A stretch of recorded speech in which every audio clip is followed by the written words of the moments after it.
Me friends and ఫ్యామిలీతో సరదాగా బయటకు వెళ్ళటానికి కారు లేదా అయితే వెంటనే ఈ నెంబర్కి కాల్ చేయండి.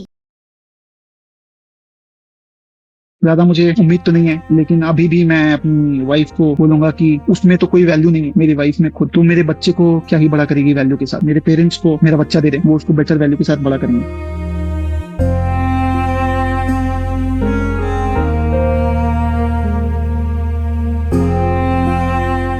నమస్తే, వెల్కమ్ టు సుమన్ టీవీ. ప్రస్తుతం మనతో పాటు ఉన్నారు హైకోర్టు అడ్వకేట్ బాలకృష్ణ గారు.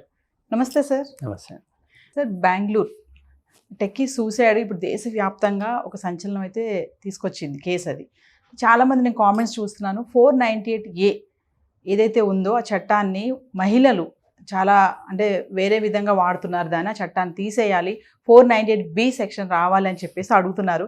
ఒక్కసారి 498A ఏంటి, B ఏంటి అసలు? రైట్. 498B అనేది లేదు, 498A అనేది మాత్రమే ఉంది. ఎప్పుడైతే భర్త లేదా భర్త కుటుంబీకులు, ఇది చాలా ఇంపార్టెంట్, భర్త కుటుంబీకులు మాత్రమే భార్యని ఎప్పుడైతే ఉద్దేశపూర్వకంగా చిత్రహింసలకు గురి చేస్తారో, భార్యని ఎప్పుడైతే ఉద్దేశపూర్వకంగా తమ కండక్ట్ ద్వారా ఆమెను సూసైడ్కి ప్రేరేపిస్తారో లేదా సూసైడ్ చేసుకునేలాగా ఆమెను డ్రైవ్ చేస్తారో, నంబర్ 1, లేదా ఆమెని ఫిజికల్ లేదా మెంటల్ ఇంజురీకి గురి చేస్తారో అది చట్టరీత్యా నేరం, నంబర్ 1.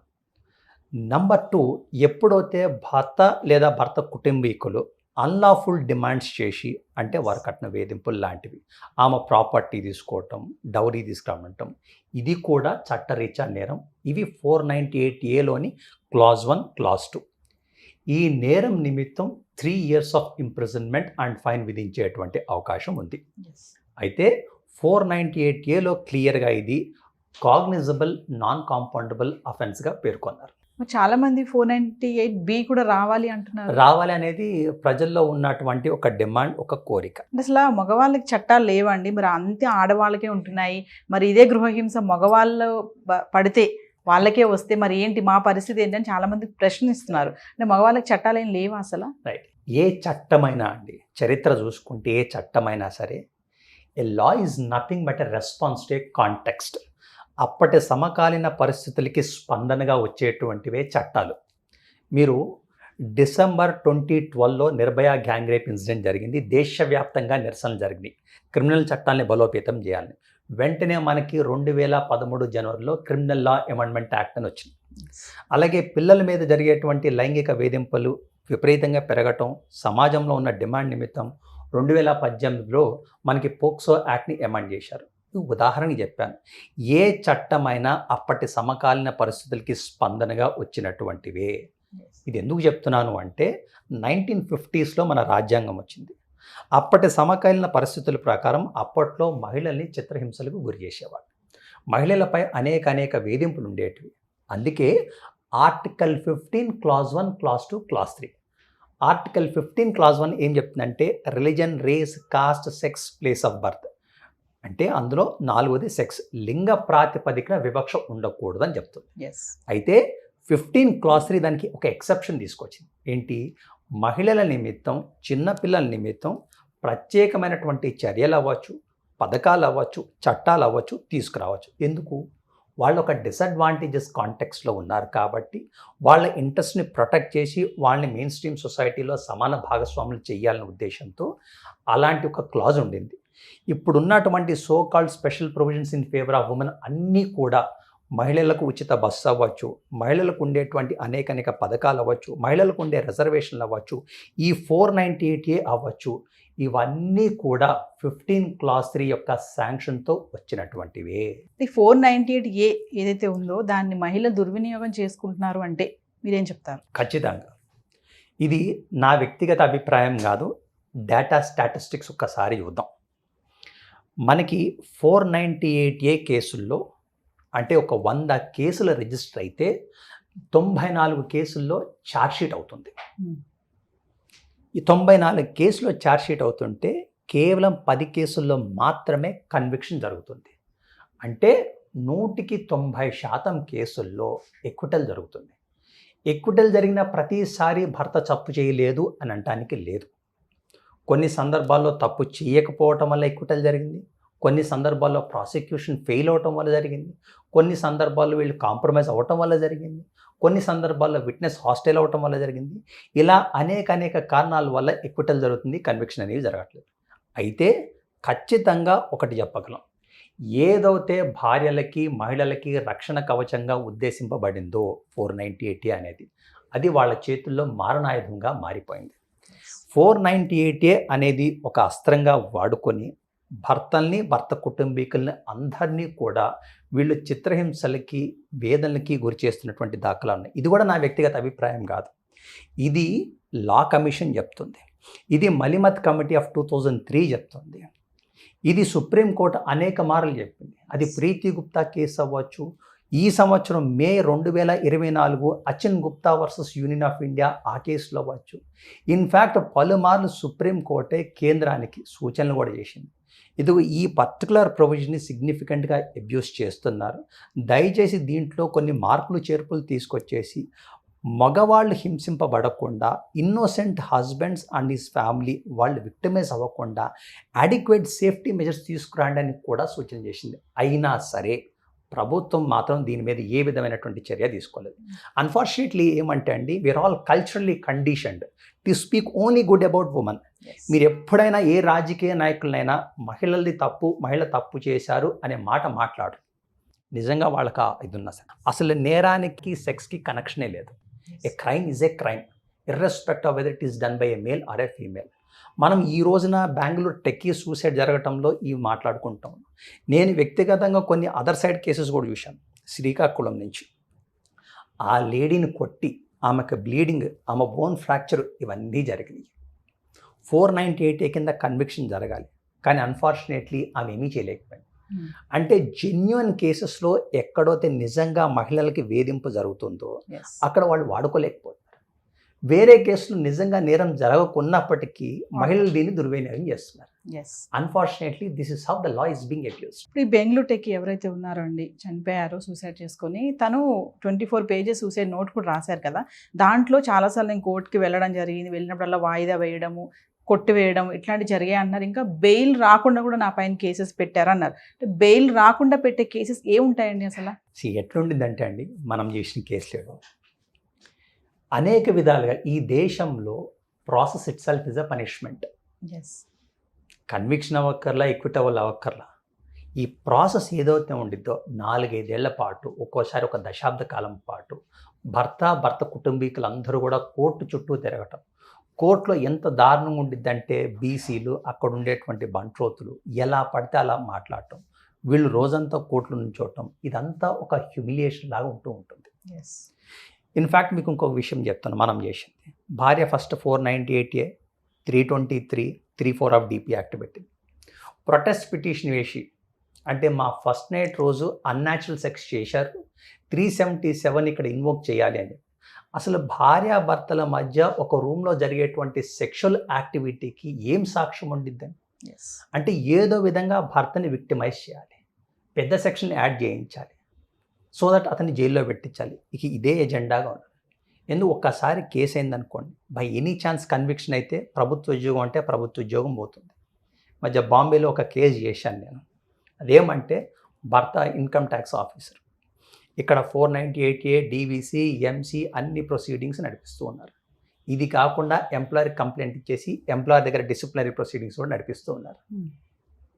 ఇదే కాదు, ఇన్ఫ్యాక్ట్ పాస్పోర్ట్ లేదనుకోండి, ఒక్కసారి క్రిమినల్ కేసు అయింది అంటే పాస్పోర్ట్ రాదు, పాస్పోర్ట్ ఎక్స్పైర్ అయితే రెన్యువల్ జరగదు. ప్రతిసారి కోర్టుకు వెళ్ళటం పాస్పోర్ట్ కోసం ఒక కేసు నడిపించుకోవాలి, డిసిప్లినరీ ప్రొసీడింగ్స్ కొట్టేయించుకోవడం కోసం ఇంకొక కేసు, 498A కోసం ఒక కేసు, DVC కోసం ఒక కేసు, మెయింటెనెన్స్ కోసం ఇంకొక కేసు, ఇలా అనేక ఈ వలయంలో చిక్కుకొని ఉక్కిరి బిక్కిరయ్యి ఏం చేయాలో తెలియక మొన్న బెంగళూరు ఉదంతం జరిగిన తర్వాత నాకే 2-3 క్లయింట్స్ కాల్ చేసి కళ్ళమట నీళ్ళు పెట్టుకున్నారు, మా అబ్బాయి లాంటిది ఏమైనా చేసుకుంటారేమో అని చెప్పేసి. ఇది పరిస్థితి. అంటే సార్, ఇప్పుడు ఒక అమ్మాయి వెళ్ళి కంప్లైంట్ ఇస్తే ఇంకా అదే ఫైనల్ డెసిషనా? అలా ఉండకూడదు. Lalita Kumari versus State of UP 2014 Supreme Court క్లియర్గా చెప్తూ ఉంది, ఫిర్యాదు చేసిన వెంటనే మీరు ఎఫ్ఐఆర్ రిజిస్టర్ చేయటం కాదు, ప్రిలిమినరీ ఎంక్వైరీ చేయాలి అని చెప్పేసి. అన్ఫార్చునేట్లీ ఇక్కడ ఉన్నటువంటి మల్టిపుల్ యాక్టర్స్, అది భార్య అవ్వచ్చు, పోలీస్ వ్యవస్థ అవ్వచ్చు, అడ్వకేట్స్ అవ్వచ్చు, కోర్టులు అవ్వచ్చు, వీళ్ళందరూ కూడా ప్రాంప్ట్గా యాక్షన్ తీసుకోకపోవటం అవ్వచ్చు, లేదా రైట్ యాక్షన్ తీసుకోకపోవటం అవ్వచ్చు, లేదా రాంగ్ యాక్షన్ తీసుకోవటం అవ్వచ్చు. వీటన్నింటి వల్ల కూడా బాధితులు భర్తలు, వాళ్ళ కుటుంబీకులు. ఈక్వాలిటీ అని మొత్తం ప్రపంచం అంతా అరుస్తుంది, కానీ ఎందుకు అమ్మాయిలకే ఫేవర్ చేస్తున్నారని కొంతమంది ప్రశ్నిస్తున్నారు. రైట్. ఇది ఈ రోజున భర్తలకి, భర్త కుటుంబీకులకి మనం మాట్లాడుకునేది రుచించవచ్చు. జెన్యున్గా చాలా సందర్భాల్లో మహిళలు కూడా వేధింపులకు గురవుతున్నటువంటి ఉన్నాయి. ఇది ఫ్యాక్ట్. చాలామందికి ఈక్వాలిటీ అంటే ఈక్వాలిటీని అండర్ ఆల్ సర్కమ్స్టాన్సెస్ అనుకుంటారు. అది తప్పు. ఆర్టికల్ 14 యొక్క సారాంశం, ఉద్దేశం ఏంటంటే equality is not equality, equality is equity. అంటే ఈక్వాలిటీ ఇన్ ఈక్వల్ సర్కమ్స్టాన్సెస్. మన ఈ స్టూడియో 4th ఫ్లోర్లో ఉందండి. మీరు, నేను, we're physically fit, staircase అయినా తీసుకురావచ్చు. ఒక మూడో వ్యక్తి ఉన్నారు, అతనికి దివ్యాంగులు, ఈ లోవర్ లిమ్ నిమిత్తం డిసెబిలిటీ ఉంది, అంటే ఒక కాల్ లేదు. ఈక్వాలిటీ రా బాబు, మేము నడిచి వచ్చినట్టు స్టెప్స్ తీసుకుని నువ్వు కూడా రావాలంటే ఎట్లా నడుస్తుంది? అతని కోసం ఒక లిఫ్టో ఎస్కలేటరో పెట్టాలిగా. ఎప్పుడైతే ఒక వ్యక్తికి, ఒక వర్గానికి ఒక డిసడ్వాంటేజెస్ కాంటెక్స్ట్ ఉండిద్దో వాళ్ళని ప్రొటెక్ట్ చేయడం కోసం స్పెషల్ ప్రొవిజన్స్ అనేవి తప్పవు. అసలు అందుకోసం ఉన్నటువంటి మహిళల కోసం ఉన్నటువంటి ప్రత్యేక ప్రొవిజన్స్, ఎస్సీ ఎస్టీలు అవ్వచ్చు, బీసీలు అవ్వచ్చు, పిల్లలు అవ్వచ్చు, వృద్ధులు అవ్వచ్చు, వీళ్ళందరికీ ఉండేటువంటి ప్రత్యేకమైన పథకాలన్నీ కూడా కారణం ఇదే. అంటే బాలకృష్ణ ఒక విషయం చెప్పండి, అంటే సమాజంలో మార్పు రావాలి అంటారా? అంటే మగవాళ్ళకు కూడా చట్టాలు రావాలి అని అంటే ఏం చెప్తారు? అంటే చాలా మంది అడుగుతున్నారు కామెంట్స్లో కూడా, అన్ని అమ్మాయిలకి ఫేవరబుల్గా కేసెస్ ఉన్నాయి, అన్ని అమ్మాయిలకేనా, అమ్మాయి చెప్తే అదే ఫైనల్ డెసిషనా? అంటే అసలు చట్టాలు రావాలంటారా? మీరు ఉన్నాయి, ఏమైనా ఉపయోగపడుతున్నాయి వాళ్ళకి అసలు? ఇప్పుడు ఎట్లంటే అండి, ఒక వెండటా మైండ్ సెట్. ఇప్పుడు ఈరోజు మార్నింగ్ కూడా ఒక వ్యక్తి ఆంధ్రప్రదేశ్ నుంచి కాల్ చేశారు. సార్, మా భార్య మీద ఏదో విధంగా కేసు పెట్టాలి, నా మీద 490. అంటే ఏంటి? మీరు ఇప్పుడు ఆమె చేసిన తప్పు, మీరు ఇంకో ఎందుకు తప్పు చేయాలి? పాయింట్ ఏమంటే, an eye for eye would make the entire world blind. Social action forum versus Union of India 2018, ఆ పర్టికులర్ కేసులో అసలు 498A అనేటిది ఆర్టికల్ 14ని, ఆర్టికల్ 19, ఆర్టికల్ 21ని వైలేట్ చేస్తుంది. దీన్ని రద్దు చేయండి అని సుప్రీంకోర్టుకు వెళ్ళారు. సుప్రీంకోర్టు వాదనని తిరస్కరించి దాది కాన్స్టిట్యూషనల్లీ వ్యాలిడ్ అని చెప్పి అప్హోల్డ్ చేసింది. నిన్నగాక మొన్న కూడా సుప్రీంకోర్టులో ఒక పిల్ ఫైల్ అయింది 498A మీద. 498Aకి ఖచ్చితంగా ఒక యూటిలిటీ ఉంది. కాకపోతే నేను చెప్పినటువంటి ఆ 2018 కేసులోనే సుప్రీంకోర్టు కొన్ని గైడ్లైన్స్ లేయడం చేసింది. ఎలా ఇది అబ్యూస్ అవ్వకుండా, ఎలా మనం కొన్ని సేఫ్ గార్డ్ మెజర్స్ తీసుకోవాలి అని చెప్పి క్లియర్ ఉంది. ఎందుకు ఎక్కువ చేయక్కర్లా. ఫర్ ఎగ్జాంపుల్, ఒక మహిళ వెళ్ళి, ఒక భార్య వెళ్ళి పోలీస్ స్టేషన్లో ఫిర్యాదు చేసింది. ప్రిలిమినరీ ఎంక్వైరీ చేయాలని లలిత కుమారి జడ్జిమెంట్ చెప్తుంది, ఎవరు చేయట్లా. ఏం లేదు, సింపుల్ అమెండ్మెంట్. ప్రిలిమినరీ ఎంక్వైరీ చేయాలి, చేసి దాని ఫైండింగ్ అంతా కూడా ఇన్ రిటర్న్ ఉండాలి అని చెప్పి పెట్టామనుకోండి. ఏం ప్రిలిమినరీ ఎంక్వైరీ చేశారు, ప్రిమా ఫేసి అఫెన్స్ ఎలా ఎస్టాబ్లిష్ అయింది అనేది ఆన్ పేపర్ ఉంటుంది. ఇది లేకపోవటం వల్ల తీవ్రమైన అబ్యూస్ జరుగుతుంది. ఫైనల్ ఒక విషయం చెప్పండి, చాలా మంది అడుగుతున్నారు ఇది కూడా, లాయర్స్ చాలా మంది లంచాలు తీసేసుకుంటున్నారు, ఈ కాంప్రమైజ్ అయిపోతున్నారు. ఇన్నోసెంట్ అంటే అందరి గురించి కాకపోయినా, లైక్ ఇప్పుడు బెంగళూరు టెక్కి ఆయన తీసుకున్న ఒక ఇన్నోసెంట్ హస్బెండ్కి అయితే అన్యాయమే జరిగింది ఇక్కడ. అంటే రియల్గానే వాళ్ళు టార్చర్ చేశారు, ఆయన రాసిన 24 నోట్స్ సూసైడ్ ఏదైతే ఉందో ఇవన్నీ చూసుకుని మనం అనుకోవచ్చు. ఫైనల్గా మీరేం చెప్తారు? ఈ కేసుని బట్టి మళ్ళీ మాట్లాడుతున్నారు, మరి లంచాలు తీసుకుంటున్నారు, నిజంగా లాయర్స్ కాంప్రమైజ్ అయిపోతున్నారు ఇలాంటి విషయాల్లో, అంటే ఏం చెప్తారు? మేడం, అవినీతి లేనటువంటి వ్యవస్థ, అవినీతి లేనటువంటి సమాజం ఎక్కడా లేదు. మనం జ్యుడిషియరీలో అవినీతి లేదు అంటం తప్పు, జ్యుడిషియరీ మొత్తం కూడా అవినీతిమయం అంటం కూడా తప్పే. ఇది కేవలం ప్రభుత్వ రంగ సంస్థల్లో కాదు, ప్రైవేట్ సంస్థల్లో లేదా వ్యక్తిగత పరస్పర సంబంధాల్లో కూడా అవినీతి అనేది this is an all pervading phenomenon. So when it is an all pervading phenomenon, స్పెసిఫిక్గా అడ్వకేట్లు లేదా కోర్టులు లంచాలు తీసుకుని ఇలా చేశాయని చెప్పేసి ఒక బ్లాంకెట్ స్టేట్మెంట్ చేయటం అయితే సరైనది కాదు. ఎన్నో సందర్భాల్లో ఎంతోమంది అడ్వకేట్లు ప్రోబోనో కేసెస్ టేకప్ చేసినవి ఉన్నాయి. మన డిస్ట్రిక్ట్ లీగల్ సర్వీస్ అథారిటీ అవ్వచ్చు, హైకోర్టు లీగల్ సర్వీస్ అథారిటీ అవ్వచ్చు, ఫ్రీ లీగల్ ఎయిడ్ ఇవ్వటం అవ్వచ్చు, కాంప్రమైజ్కి ఫెసిలిటేట్ చేయటం అవ్వచ్చు, ఇవి కూడా జరిగిన ఉదంతాలు ఎన్నో ఉన్నాయి.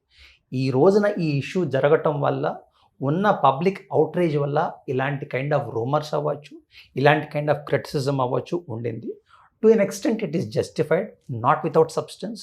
బట్ మొత్తం అవినీతిమయం అంటాం అనేది అయితే సమంజసం కాదు. సో ఫైనల్లీ అండి, ఇప్పుడు ఆ ఫ్యామిలీ ఎవరైతే వైఫ్ ఆ రిలేటివ్స్ కానీ అందరూ కూడా అబ్స్కాండ్ అయిపోయారు. అంటే ఈ కేసులో న్యాయం జరుగుతుందంటారా అసలు? జస్టిస్ ఈజ్ డ్యూ అని పెట్టి ఆయన ఒక ప్లకార్డ్ పెట్టి చనిపోయాడు అతుల్ సుభాష్. అంటే న్యాయం లేదు, జరగట్లేదు అని ఇప్పుడు కూడా చెప్పేసి. అండి, ఒక వ్యక్తికి దెబ్బ తగిలినప్పుడు, ఒక వ్యక్తి చనిపోయినప్పుడు public perception would always be in their favour. చనిపోయాడు కాబట్టి ఖచ్చితంగా ఆమె ఏదో తప్పు చేసి ఉంది. Who knows, the husband could have been hyper sensitive individual. ఇప్పుడు is this the first instance where a husband is facing a 498A litigation? నాకు తెలిసి నేను చేసే ఎన్నో కేసుల్లో హస్బెండ్స్ బాధితులు ఉన్నారు. They are boldly bravely facing all these cases, successfully coming out of this, leading a normal life. It could be that the lady is not on the wrong side. We never know. Yes.